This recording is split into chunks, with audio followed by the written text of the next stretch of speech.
Assalamualaikum warahmatullahi wabarakatuh. Hai teman-teman, kali ini kalian akan belajar tentang material komposit. Ada sifat, aplikasi, dan pemrosesan komposit. Banyak teknologi modern yang sedang atau lagi membutuhkan bahan dengan kombinasi sifat yang tidak biasa, dan sifat-sifat tersebut tidak dapat dipenuhi oleh paduan logam, kemudian keramik, dan material bahan polimer. Nah, akhirnya muncullah material yang namanya material komposit ini ya. Jadi komposit ini menggabungkan beberapa jenis bahan untuk mendapatkan gabungan sifat-sifat baik dari penyusunnya atau dari bahan penyusunnya. Nah, di sini ada contoh dari pemanfaatan material komposit. Kalau kalian amati, ada orang yang sedang bermain seluncur ya di salju. Nah, dia tuh menggunakan papan seluncur dan ternyata si papan seluncurnya ini terbuat dari bahan komposit. Nah, kok bisa? Nah, ini ternyata papan ski itu memiliki struktur komposit yang terdiri dari ada lapisan logam, kemudian ada papan material kayu, dan ada plastik fenolik. Nah, ini ya gambarnya ya. Jadi papan seluncurnya itu terdiri dari beberapa lapisan. Nah, karena terdiri dari beberapa lapisan ini, oleh karena itu papan ski ini dikatakan sebagai papan yang terbuat dari material komposit. Oke, nah kemudian ini material komposit itu adalah material yang tersusun atas dua atau lebih material penyusun yang secara signifikan itu menunjukkan sifat fisik atau sifat kimia yang berbeda. Pada saat dia itu dikombinasikan, maka si material tersebut itu memproduksi atau menghasilkan sebuah material dengan karakteristik yang sangat berbeda dari komponen individu tersebut. Gitu ya. Nah, kombinasi dari dua atau lebih material ini itu bisa secara natural atau bisa secara sintetik.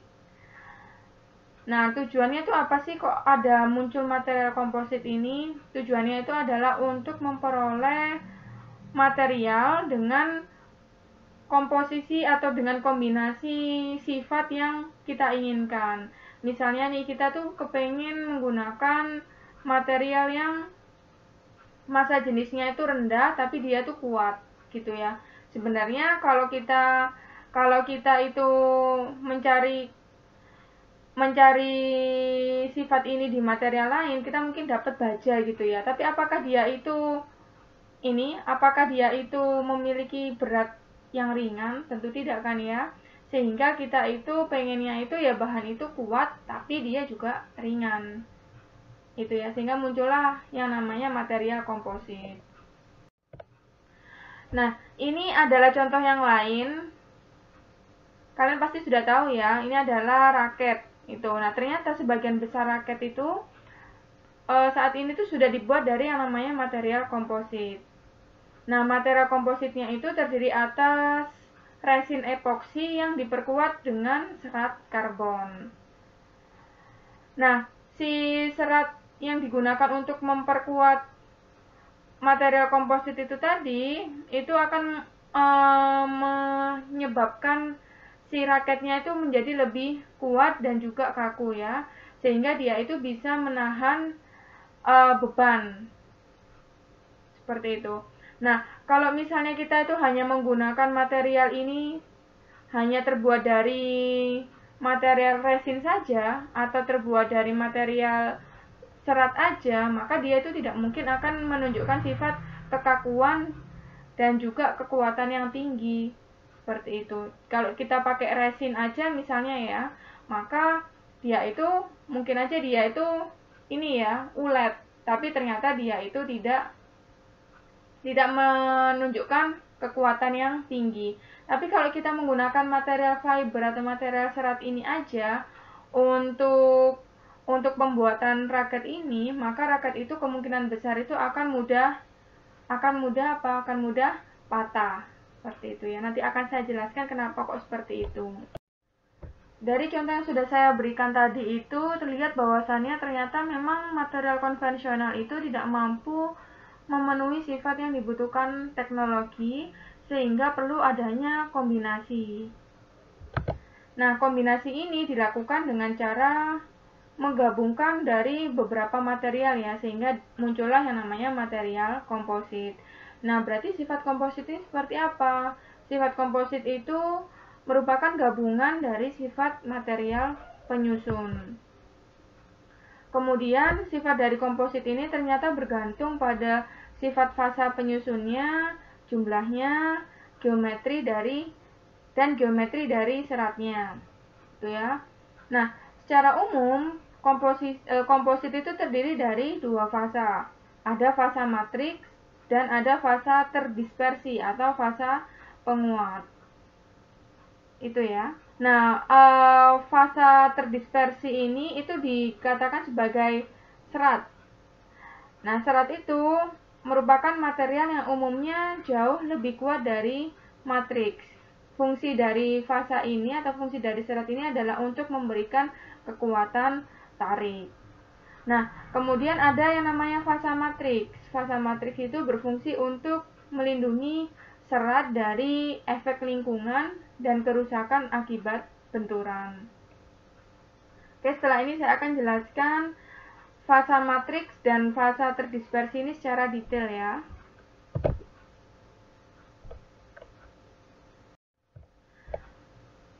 Oke, fasa matriks.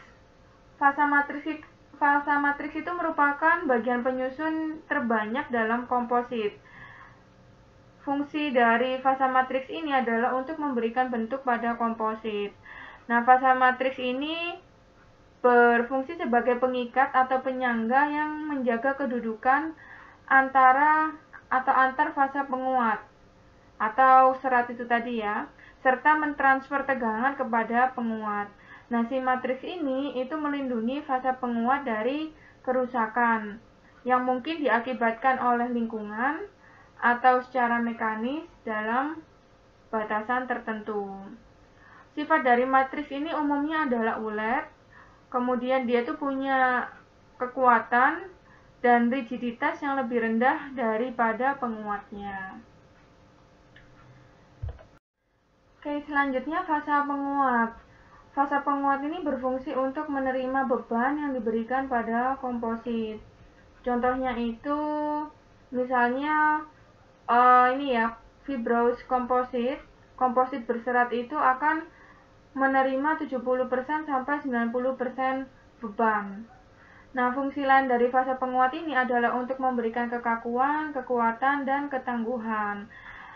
Sehingga pemilihan fase penguat menjadi sangat penting karena akan mempengaruhi karakteristik dari komposit. Nah, si fasa penguat ini harus memiliki sifat yang lebih rigid dan lebih kuat daripada matriksnya. Oke, contoh dari fasa matriks dan fasa penguat itu seperti ini ya. Misalnya kalian amati dari teknologi konstruksi. Kalian pasti pernah dengar kan yang namanya beton bertulang. Beton bertulang itu merupakan contoh dari material komposit, di mana si komposit ini terdiri dari baja tulangan di dalam matriks beton. Jadi baja tulangannya ini sebagai fasa penguat dan betonnya itu sebagai fasa matriksnya. Oke, nah beton sendiri itu apa? Beton itu adalah campuran bahan-bahan agregat halus dan kasar yang terdiri dari pasir, kerikil, batu pecah, atau bahan-bahan semacam lainnya ya, yang mereka itu dicampur menjadi satu dengan semen dan air, seperti itu. Berikut adalah gambaran penyusun fasa matriks dengan fasa terdispersi. Dan fasa-fasa ini tuh ternyata memang sangat mempengaruhi sifat komposit yang dibentuk. Oke, fasa terdispersi sama matriks seperti apa? Nah ini ya, jadi di sini ini fasa matriks itu adalah yang fasa yang warna material yang berwarna ungu biru ini ya. Kemudian fasa terdispersi itu adalah yang berwarna orange ini. Jadi kita lihat bahwasannya fasa matriks ini di di semua jenis ini memang merupakan penyusun utama ya dalam material komposit. Dan fasa terdispersi itu merupakan fasa yang memperkuat dari material komposit ini. Material matriks. Umumnya material matriks itu terbuat dari polimer matriks komposit ya, atau terbuat dari polimer.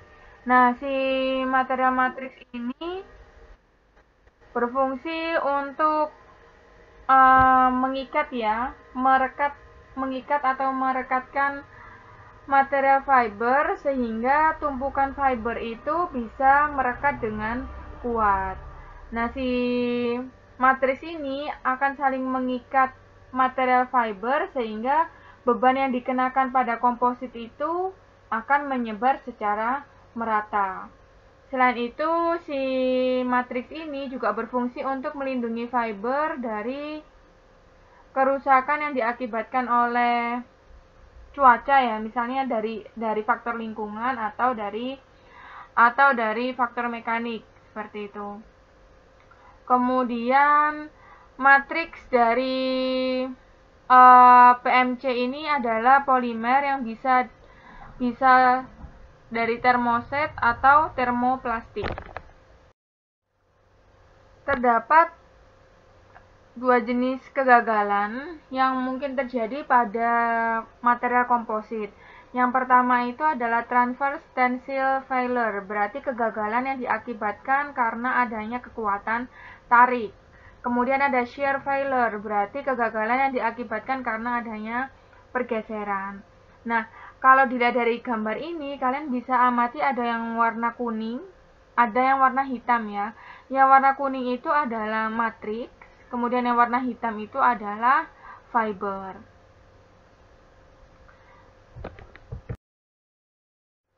Klasifikasi komposit. Komposit itu terdiri dari beberapa jenis ya. Ada particle reinforced, fiber reinforced, dan structural. Jadi komposit ini kalau berdasarkan penguatan dari partikel itu bisa ada large particle atau bisa juga diperkuat dengan dispersi atau penyebaran. Kemudian bisa juga komposit ini terbagi berdasarkan penguatan serat itu bisa seratnya itu tersusun atas serat yang kontinu atau serat yang diskontinu atau pendek-pendek. Atau kalau kita lihat dari strukturnya, komposit ini bisa laminer atau bisa juga memiliki panel sandwich seperti itu. Jadi bersusun sandwich itu ya. Oke, untuk komposit yang diperkuat oleh partikel ini terdiri dari partikel yang besar dan partikel yang kecil atau dispersion strengthened composite. Perbedaan utama di antara keduanya itu adalah pada mekanisme penguatan. Large itu menunjukkan bahwa interaksi partikel matriksnya tidak terjadi pada tingkatan atom atau molekul. Matriksnya ini akan mentransfer sebagian beban pada partikel yang akan menanggung beban. Improvement dari sifat mekanik ini bergantung pada ikatan yang kuat pada sisi antara matriks dan partikel. Contohnya itu adalah beton. Beton itu dia itu kan tersusun atas matriks berupa semen ya, dan sirtu atau pasir batu, yaitu berfungsi sebagai fase terdispersinya. Kemudian berikutnya ada dispersion strengthened composite. Nah, ukuran partikelnya ini lebih kecil dari yang sebelumnya. Diameternya itu adalah 0,01 dan 0,1 mikrometer, sangat kecil ya. Penguatan ini terjadi pada interaksi partikel matriks yang terjadi pada tingkatan atom atau molekul. Jadi bisa dibayangkan cukup kecil. Nah, si matriks ini akan menanggung sebagian besar beban dan partikel itu akan menghalangi pergerakan dislokasi. Sehingga dengan adanya mekanisme ini, deformasi plastis itu tidak terjadi. Kekuatan yield dan kekuatan tariknya itu beserta kekerasannya itu akan meningkat. Contohnya itu adalah material Thoria dispersed nickel, kemudian ada sintered aluminium powder atau SAP. Ini coba kalian searching ya. Berikutnya ada fiber reinforced composite atau komposit yang diperkuat oleh serat. Nah, komposit ini terdiri atas continue dan discontinue fiber. Kemudian ini dibedakan berdasarkan panjang fiber. Continue itu maksudnya itu adalah panjang, discontinue itu maksudnya adalah pendek. Selain dipengaruhi oleh panjang fiber, sifat mekanik dari FRC ini ya, singkatan dari fiber reinforced composite ini dipengaruhi juga oleh orientasi atau susunan dari fiber. Nah, ini adalah contohnya ya. Untuk yang gambar A, itu kalian lihat fibernya itu adalah continue. Kemudian align ya, align itu berarti dia itu menunjuk garis lurus, membentuk garis lurus. Kemudian yang B itu adalah fiber dengan jenis discontinue, jadi fibernya itu kecil-kecil dan juga segaris. Kemudian yang C ini adalah discontinue, kemudian dia itu memiliki orientasi fiber yang acak. Nah, ketiga skema ini itu pasti akan berbeda-beda ya performanya pada saat dia itu mendapatkan gaya tarik di arah longitudinal atau di arah transversal. Nah, ini contoh dari fiber reinforced composite. Ini. Nah, fiber reinforced composite di sini kita ambil contoh di gambar bawah ini ada fiber reinforced keramik ya. Fiber reinforced keramik itu berarti kan serat yang diperkuat, keramik yang diperkuat oleh serat. Nah, kalau kita lihat dari material penyusunnya, terlihat bahwasannya keramik ini dia tuh tidak memiliki sifat keuletan yang besar. Oleh karena itu dia sifatnya adalah brittle ya, atau getas. Nah, tapi ternyata kalau keramik ini itu diperkuat oleh yang namanya serat, dia itu menjadi lebih lunak. Ini ya, sehingga patahannya itu bisa mencapai strain yang lumayan, yang lebih panjang daripada strain milik keramik. Macam-macam FRC sendiri itu ada fiber reinforced polymer, kemudian ada fiber reinforced keramik, dan fiber reinforced metal. Oke, dari ketiga macam ini berarti membacanya itu seperti ini ya. Kalau fiber reinforced polymer berarti polimer itu diperkuat oleh serat. Kemudian fiber reinforced keramik berarti keramik diperkuat oleh fiber. Ada fiber reinforced metal berarti metalnya ini atau logamnya itu diperkuat oleh serat. Oke, berikutnya jenis komposit berdasarkan jenis material matriks. Komposit itu bisa dibagi tiga ya, komposit bermatriks polimer, komposit bermatriks logam, dan komposit bermatriks keramik. Untuk komposit bermatriks polimer, komponen kompositnya itu matriksnya adalah polimer, berarti matriksnya ini sebagai pengikat fiber ya, pengikat penguatnya itu bisa dari termoset atau termoplastik material. Kemudian penguatnya ini adalah serat. Sifatnya itu dapat didesain pada spektrum yang luas, pada suhu ruang, mudah difabrikasi, dan relatif lebih murah. Nah, kelebihan komposit jenis ini itu adalah kuat tarik, kekakuan, ketangguhan, ketahanan abrasi, dan ketahanan korosi yang sangat tinggi. Nah, namun punya kekurangan, ketahanan panasnya itu rendah dan koefisien ekspansi panasnya itu besar. Jenis dari komposit bermatriks polimer ini ada komposit polimer berpenguat serat gelas, kemudian ada komposit polimer berpenguat serat karbon, dan ada komposit polimer berpenguat serat aramid. Komposit polimer berpenguat serat gelas. Sifatnya itu memiliki diameter serat sekitar 3-20 mikrometer. Kemudian semakin banyak serat, maka kompositnya itu semakin kuat. Aplikasi dari komposit jenis ini itu adalah untuk bodi otomotif, kapal, dan pipa plastik. Nah, ini contoh dari glass fiber ya, atau serat kaca.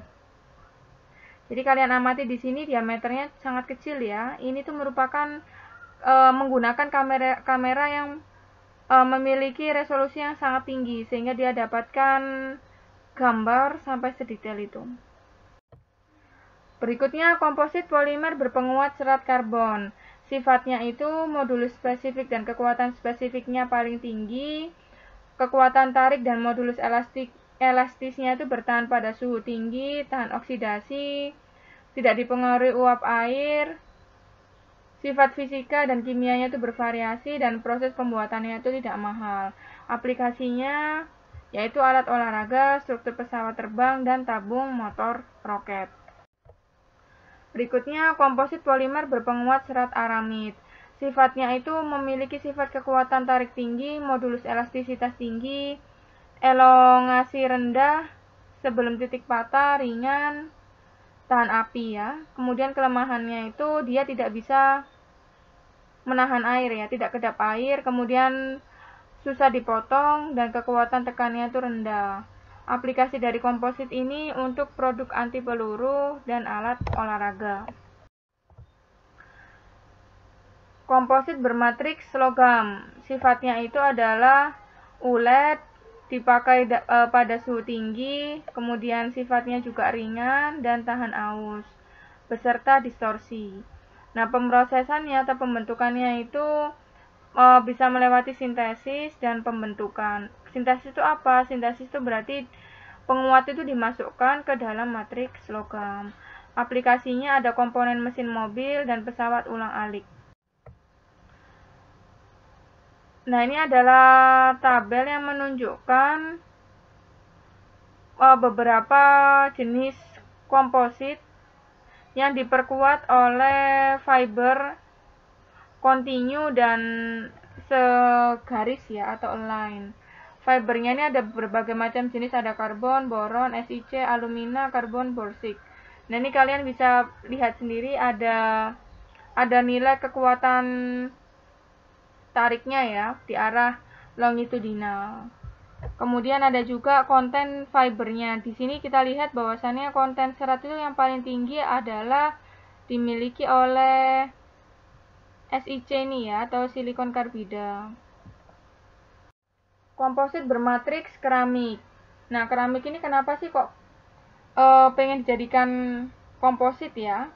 Karena ternyata keramik ini dia itu tahan oksidasi dan suhu tinggi, namun dia itu sangat rapuh, sehingga perlu diperkuat untuk memperbaiki sifatnya. Oleh karena itu dikatakan sebagai komposit bermatriks keramik. Nah, berarti sifat-sifatnya itu merupakan sifat paduan atau gabungan antara keramik dan fase terdispersinya ya.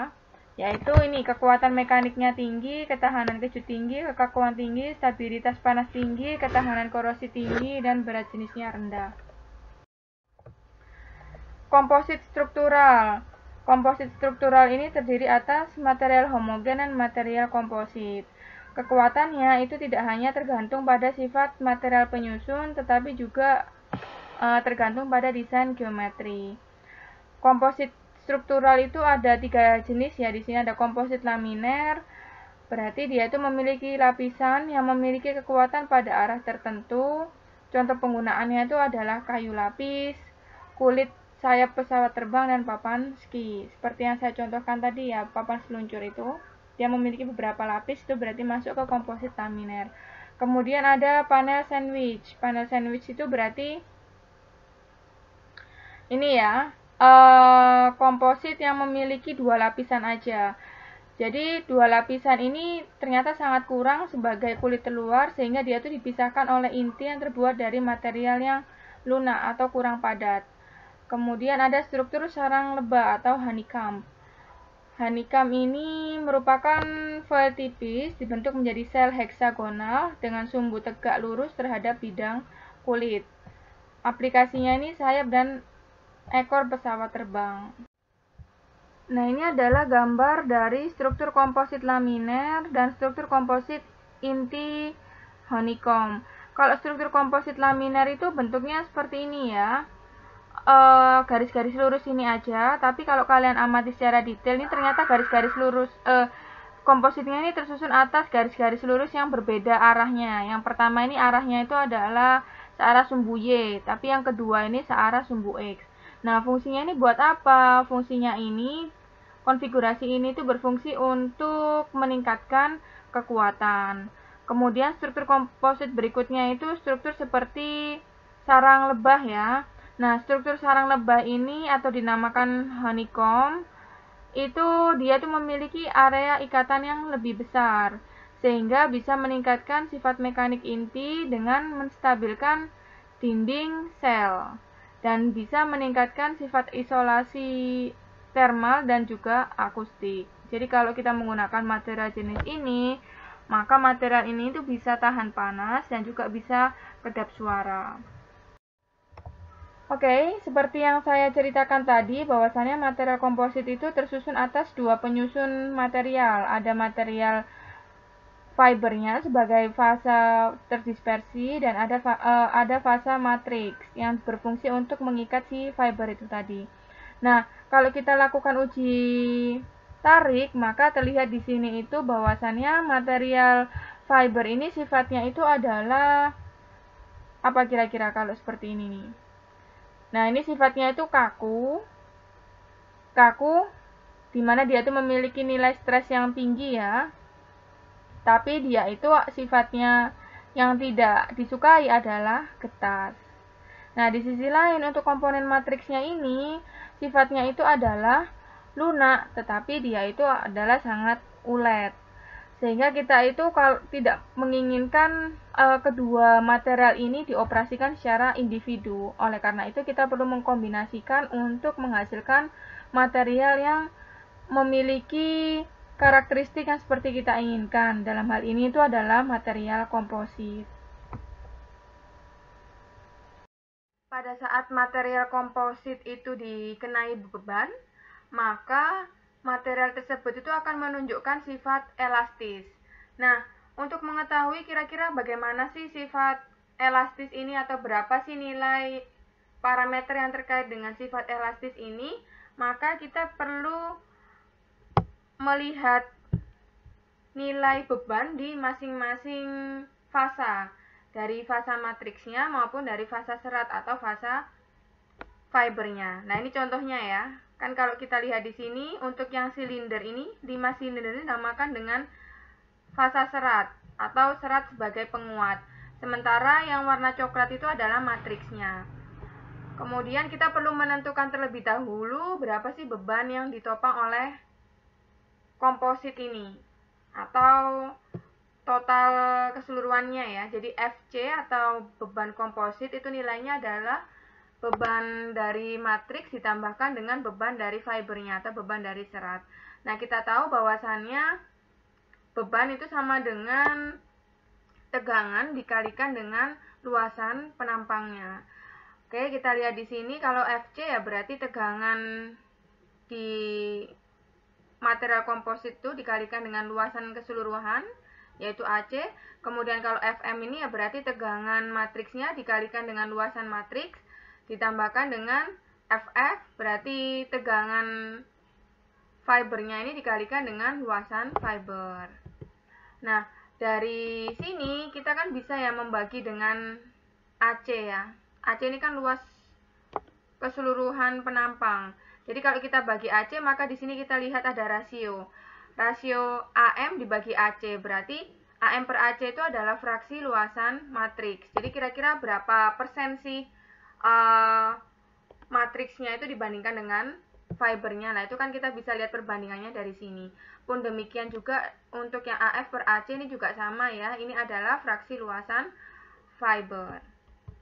Kemudian kalau panjang fasa komposit, matriks, dan serat itu sama, maka kita bisa menentukan ya bahwasannya AM per AC ini merupakan atau setara dengan fraksi volume matriks VM ini ya.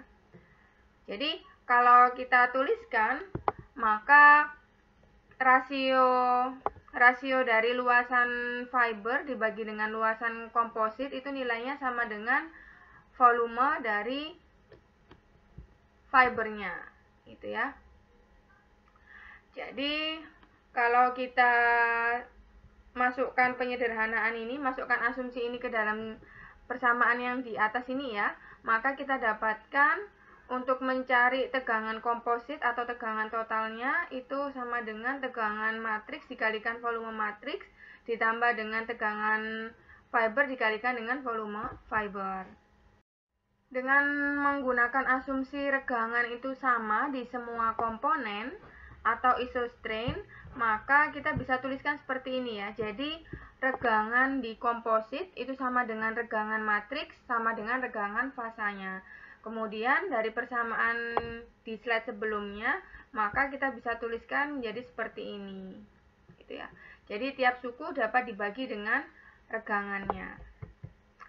Oke, nah kemudian jika komposit, kemudian matriks, dan fiber itu berdeformasi elastis, atau kita tahu ya, modulus elastisitas itu kan kita dapatkan dengan membagi tegangan dibagi dengan regangannya. Maka rumusan ini juga bisa diubah menjadi lebih sederhana lagi, menjadi modulus elastisitas dari komposit itu sama dengan modulus elastisitas matriks dikali volume matriks ditambah dengan modulus elastisitas fiber dikalikan dengan volume fiber.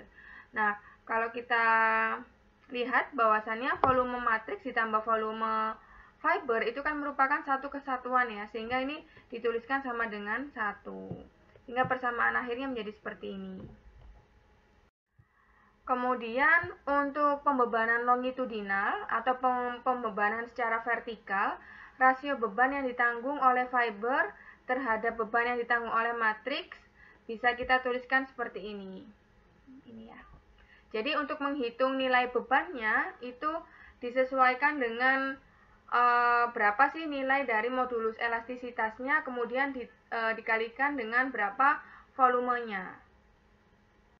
Oke, ini ada contoh kasus ya. Jadi ada komposit yang terdiri dari penguat glass fiber, kemudian dan juga ada matriks yang terbuat dari polyester resin.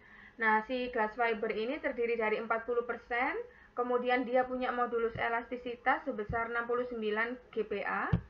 Kemudian kalau untuk yang polyester, dia terdiri dari 60% matriks ya.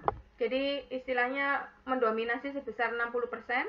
Kemudian untuk modulus elastisitasnya adalah sebesar 3,4 GPa. Nah, dari data yang sudah ada, coba dihitung berapa sih modulus elastisitas dari komposit tersebut di arah longitudinal. Kemudian yang kedua, jika luasan areanya itu sebesar 250 mm2 dan juga tegangannya itu sebesar 50 MPa, itu diberikan ya di arah vertikal, maka coba dihitung berapa sih beban yang akan diperoleh oleh si fiber dan juga oleh matriksnya. Jadi kan kalau kita memberikan suatu beban ke komposit, pastinya kan berdampak juga ya ke fiber dan matriksnya. Nah, ini yang ditanyakan berapa sih beban yang akan diterima oleh masing-masing fase fiber maupun fase matriksnya. Kemudian yang terakhir ditanyakan juga tentang berapa sih regangan yang terjadi di masing-masing fase. Oke, untuk pertanyaan yang pertama berkaitan dengan modulus elastisitas, maka di sini kita perlu menggambarkan terlebih dahulu ya. Jadi ini kan misalnya ini adalah komposit yang kontinu dan juga sejajar ya. Kemudian dia akan mendapatkan beban ke arah longitudinal. Nah, dari material ini kita lihat material penyusunnya itu adalah glass fiber dan polyester. Glass fiber itu terdiri dari 40%, kemudian untuk modulus elastisitasnya adalah 69, sementara kalau untuk polyester volumenya adalah sebanyak 60% dan modulus elastisitasnya adalah sebesar 3,4 GPa. Nah, untuk menghitung modulus elastisitas dari komposit ini, maka kita perlu mengkalikan dari modulus elastisitas yang dimiliki oleh masing-masing fase dengan persentase dari volumenya.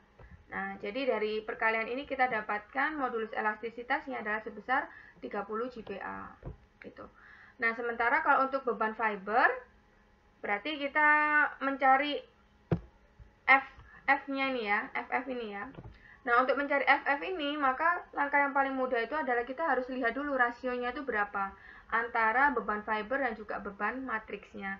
Nah, gimana caranya? Lah ini, jadi kita bandingkan aja berapa beban dari fiber dibanding dengan berapa beban dari matriks. Nah, kita dapatkan ternyata beban dari fiber itu nilainya sama dengan 13,5 dari fase matriksnya.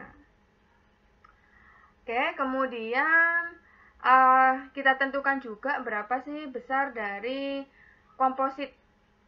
beban yang ditopang oleh si komposit ini, atau bisa dikatakan sebagai gaya total yang diterima oleh si komposit ini. Jadi untuk menentukan gaya totalnya, maka kita mengkalikan luasan penampang dari material tersebut atau dari komposit ini dikalikan dengan tegangannya. Nah ini ya, jadi kita dapatkan nilainya sebesar 12.500 Newton. Jadi 50 MPa ini adalah tegangan totalnya yang diterima oleh si komposit itu. Nah, kemudian dari nilai Fc ini kita bisa tentukan berapa nilai Ff dan Fm-nya. Jadi kita masukkan aja nilainya sehingga kita temukan nilai dari beban matriksnya itu adalah sebesar 860 Newton. Ini ya. Kalau untuk beban fibernya ya tinggal dimasukkan ke rumus ini ya. Kita dapatkan nilainya adalah 11.640 Newton. Nah, dari hasil perhitungan terlihat bahwasannya beban fiber itu nilainya lebih besar daripada beban matriks. Jadi terlihat bahwasannya si fiber ini memang bertindak sebagai penyokong ya. Bertindak sebagai penguat dari si komposit tersebut. Selanjutnya adalah regangan yang diterima oleh masing-masing fase. Kalau untuk regangan, ya berarti kita perlu mengetahui terlebih dahulu berapa tegangannya dan juga berapa modulus elastisitasnya. Nah, untuk yang tegangan ini kita masih belum tahu ya berapa banyak ya. Sehingga kita perlu menghitung dengan membagi nilai dari beban dibagi dengan luasan areanya. Untuk regangan fiber kita tahu bahwasannya dia mendominasi sebanyak 40% dari luasan penampang total. Jadi 0,4 kali 250 itu sama dengan 100 mm kuadrat. Nah, dari nilai ini kita bisa tentukan berapa tegangannya. Nah, ini ya, sebesar 116. Kemudian kita masukkan ke persamaan dari regangan itu. Kemudian kita dapatkan nilainya adalah segini ya, 1,69 kali 10 pangkat minus 3. Nah, dengan cara yang sama kita lakukan untuk regangan matriks. Kalau untuk regangan matriks berarti untuk mencari luasan penampang matriksnya kita perlu mengganti ya ini dengan berapa persen volume yang didominasi oleh matriks. Nah, dari kasusnya diketahui sebanyak 60%. Berarti nilainya adalah 0,6 kalikan 250 sama dengan 150 mm kuadrat. Oke, berikutnya untuk tegangan matriksnya, ya berarti kita cari dengan membagi beban matriks dibagi dengan luasan matriks. Kemudian dari tegangan matriks ini kita masukkan ke nilai ini ya, ke persamaan dari regangan matriksnya. Dari hasil perhitungan terlihat bahwasannya regangan fiber dan regangan matriks itu memiliki nilai yang sama. Berarti intinya adalah pada saat si komposit ini mendapatkan beban ke arah vertikal atau ke arah longitudinal, maka si fiber dan matriks itu akan mengalami regangan yang sama. Oke, berikutnya adalah sifat elastis pada beban transversal atau beban secara horizontal. Untuk komposit serat yang kontinu dan memiliki orientasi, ini dapat dibebani dalam arah melintang. Melintang itu seperti apa? Melintang itu seperti ini ya. Jadi dia 90 derajat dari arah sejajar seratnya ini. Nah, kalau untuk kasus pembebanan di arah transversal ini, tegangan yang diterima oleh komposit itu sama, gitu ya. Jadi tegangannya itu sama, tegangan kompositnya sama dengan tegangan matriks, sama dengan tegangan dari fibernya, atau bisa dikatakan sebagai isostress. Gitu. Nah, yang berbeda apa? Yang berbeda itu adalah regangannya. Ini ya. Nah, kemudian regangan atau deformasi dari keseluruhan komposit itu kita bisa hitung dengan menggunakan rumus ini. Jadi regangan komposit itu nilainya sama dengan regangan dari matriks dikalikan dengan volume matriks ditambah regangan dari F ini ya, atau fiber dikalikan dengan volume fiber. Kemudian kita tahu bahwasannya untuk menghitung regangan itu kita perlu membagi tegangan dengan modulus elastisitasnya.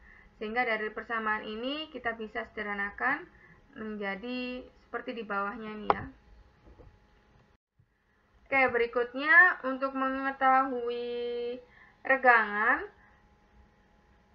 kita bisa juga membagi nilai dari persamaan ini dengan nilai tau ya, atau dengan nilai tegangan, karena kita anggap kalau dia dikasih beban horizontal, dia memiliki nilai tegangan yang sama. Maka rumus akhirnya menjadi seperti ini. Gitu. Kemudian rumus ini bisa dimodifikasi sehingga untuk mencari ECT atau modulus elastisitas keseluruhan atau modulus elastisitas pada material komposit itu kita cari dengan mengkalikan modulus elastisitas matriks dikali dengan modulus elastisitas dari fiber dibagi dengan berapa persen volume dari matriks dikali dengan modulus fiber ditambah dengan berapa persen volume dari fiber dikalikan dengan modulus dari si matriks itu ya. Nah, ini adalah contoh kasusnya dengan menggunakan data yang sama, maka coba sih kita hitung berapa modulus elastisitas dari komposit jika komposit tersebut itu mendapatkan beban di arah transversal. Nah, jadi dengan menggunakan rumus yang berbeda ya dengan yang longitudinal, maka kita bisa masukkan angka-angkanya ke dalam rumus ini. Kemudian kita dapatkan ternyata modulus elastisitasnya adalah sebesar 5,5 GPa. Untuk aplikasinya, material komposit ini digunakan dalam konstruksi pesawat terbang. Nah, kenapa sih kok dia digunakan untuk konstruksi pesawat terbang? Karena komposit ini memiliki sifat yang ringan, kuat, dan non-magnetik. Nah, seperti yang kita ketahui bersama bahwasannya badan pesawat dan sayap pesawat itu harus ringan, kuat, kaku, dan tangguh. Nah, polimer itu bisa diperkuat dengan menggunakan serat sehingga material tersebut itu memiliki kombinasi dari sifat individu dari material tersebut. Nah, kalau kalian lihat persentase di sini ya, kita amati bahwasannya ternyata dari semua material yang kita gunakan dalam pesawat itu, ternyata material yang mendominasi itu adalah komposit, yaitu mencapai 50%. Oke, aplikasi yang kedua itu adalah teknologi material konstruksi. Ini seperti yang saya ceritakan tadi ya. Contohnya itu adalah beton bertulang atau bahasa Inggrisnya reinforced concrete. Nah, ini merupakan komposit yang terdiri dari baja tulangan dalam matriks beton. Baja tulangan itu yang mana? Nah, ini yang garis ini ya. Bajanya yang ini, kemudian betonnya itu adalah yang warna abu-abu ini. Oke, seperti yang saya jelaskan tadi, beton itu adalah campuran bahan-bahan yang terdiri dari pasir, kerikil, batu pecah, atau bahan-bahan semacam lainnya. Oke, berikutnya industri maritim. Industri maritim itu biasanya menggunakan material fiber reinforced plastic. Nah, material ini berfungsi untuk menggantikan baja dan kayu dalam pembuatan perahu. Berikutnya industri otomotif. Nah, kalian amati di kaca mobil ya. Kaca mobil itu terdiri dari 2 lapisan, ada kaca dan ada lembaran plastik yang tangguh. Berarti ini tuh memiliki struktur yang laminer atau berlapis.